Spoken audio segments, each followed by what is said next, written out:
Hello friends, welcome to my YouTube channel. कैसे हैं आप सभी लोग? उम्मीद करते हैं कि आप सभी लोग बहुत ही अच्छे होंगे। फ्रेंड्स, आज की सेशन में हम 1857 की क्रांति के बारे में पढ़ेंगे और इसको इस तरह से पढ़ेंगे कि हमको आज के क्लास में ही सारा चीज़ याद हो जाएंगे। ठीक है, तो सबसे पहले हम ये जानते हैं कि 1857 की क्रांति जो है सो क्यों हुई थी और अगर ये हुई तो इसके क्या क्या कारण थे।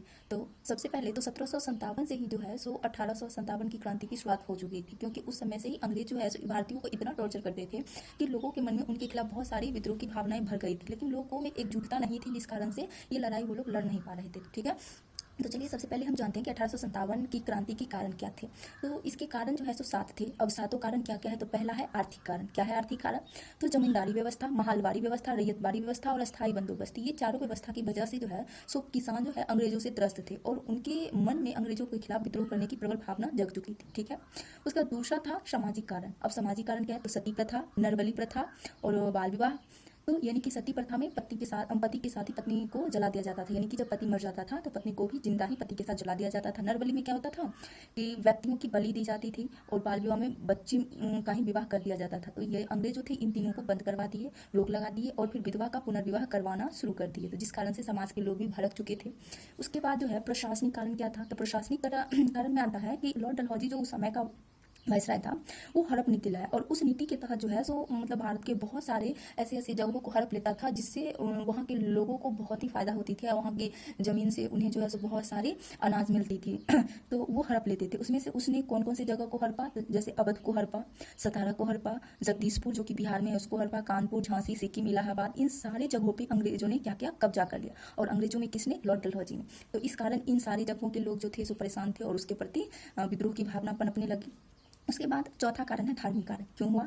तो 1813 ईस्वी में जो यहाँ भारत में जो अंग्रेज थे उन्होंने क्या किया कि इंग्लैंड में ईसाई मिशनरियों को ये आदेश दे दिया कि अब आप भारत आइए, और वहाँ से ईसाई मिशनरी जो है सो भारत आना शुरू कर दिए। और फिर यहाँ पे क्या हुआ कि भारत में ईसाई धर्म का प्रचार प्रसार शुरू हो गया, जिसके कारण यहाँ के लोग जो थे वो देख के सोचने लगे कि अरे यहाँ तो ईसाई धर्म का प्रचार प्रसार हो रहा है, तो हमारा धर्म पिछड़ रहा है। इस कारण से जो है सो लोगों के मन में उनके खिलाफ भावनाएं उत्पन्न होने लगी। ठीक है, पांचवा कारण है तकनीकी कारण। अंग्रेज जब यहाँ पे भारत आए तो वो जो है व्यापार करने आए थे, तो व्यापार को कैसे बढ़ाया जाए इसके लिए उन्होंने रेल सेवा शुरू किया, प्रेस सेवा शुरू किया और डाक सेवा शुरू किया।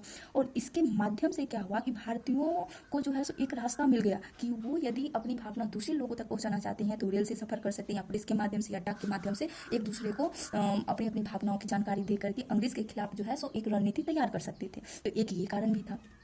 और छठा कारण सैनिक कारण है, यानी कि सैनिक में जितने भी लोग भर्ती थे उनको दाढ़ी, मूंछ, पगड़ी और कड़ा यानी कि बाली पहनने पर रोक लगा दिया गया था। इस कारण से सैनिक लोग भी जो है सो यानी कि अंग्रेजों के प्रति त्रस्त थे। और सातवां कारण जो है तात्कालिक कारण, वो क्या था कि पहले जो है सो जो सैनिक में बेसफील्ड राइफल का इस्तेमाल किया जाता था। ठीक है, और उस समय क्या किया कि इस बेसफील्ड राइफल को हटा करके इनफील्ड राइफल का इस्तेमाल किया जाने लगा। और इस इनफील्ड राइफल में जो है सो लोगों के द्वारा ये मतलब कह सकते हैं कि अफवाह उड़ा दिया गया कि इसमें जो कारतूस इस्तेमाल होता है वो या तो गाय की चर्बी की बनी होती है और या तो सुअर की चर्बी की। गाय की चर्बी यानी कि हिंदुओं के लिए वर्जित है और सुअर की चर्बी मुस्लिम के लिए वर्जित है, यानी कि दोनों धर्म जो है सो अंग्रेज के प्रति क्या हो गए? विद्रोह की भावना पनपाने लगे। ठीक है, तो इस वजह से उसी समय क्या हुआ कि बंगाल में बैरकपुर छावनी थी और उसके 34वीं नेटिव इन्फेंट्री थे कौन? मंगल पांडे। और ये मंगल पांडे जो थे ये कारतूस इस्तेमाल करने से क्या किए? मना कर दिए। तो इन पे जो है सो अधिकारियों के द्वारा क्या किया जाने लगा? तो मतलब एक तरह से जोर दिया जाने लगा कि नहीं, तुम्हें ये कारतूस इस्तेमाल करना ही पड़ेगा। तो इस वजह से ये प्रेशर में आकर के लेफ्टिनेंट बाग और लेफ्टिनेंट फ्यूज को क्या कर दिए? गोली मार दिए, जिस वजह से इस मंगल पांडे को 8 अप्रैल 1857 को क्या कर दिया गया? फांसी दे दिया गया। ठीक है, और जब इनको इसी बैरकपुर छावनी में फांसी दे दिया गया तो यहाँ के जितने भी सैनिक लोग थे उन्होंने अब ये सोच लिया कि अब अंग्रेजों को नहीं छोड़ेंगे और उन्होंने आपस में एक रणनीति बनाई कि 30 मई 1857 को वो विद्रोह करेंगे। ठीक है, उन्होंने ये डेट निर्धारण किया और रोटी और कमल के फूल पे एक जगह से दूसरी जगह क्या करने लगे? सूचनाओं का आदान प्रदान करने लगे कि वो 30 मई 1857 को क्या करेंगे? तो विद्रोह करेंगे। लेकिन 30 मई से पहले ही क्या हुआ कि यानी कि 10 मई को मेरठ में 20 नेटिव इन्फेंट्री के सैनिकों ने क्या किया? उस छावनी में विद्रोह कर दिया और वहाँ से क्या किए? हथियार लूट लिए। और जब हथियार लूट लिए तो वहाँ से वो चले कहाँ? दिल्ली चले। कहाँ चले? दिल्ली। और दिल्ली में गए तो वहाँ पे उस समय जो नेता थे वो बहादुर शाह जफर थे। तो इनकी मदद से सैनिकों ने उस दिल्ली को जीत लिया और जब जीत लिए तो वो दिन था 11 मई का। ठीक है। तो फिर वो अपने विद्रोह का नेता बना दिए किसको, बहादुर शाह जफर को। अब एक इसमें थी विभीषण, कौन, पत्नी उनकी जीनत महल।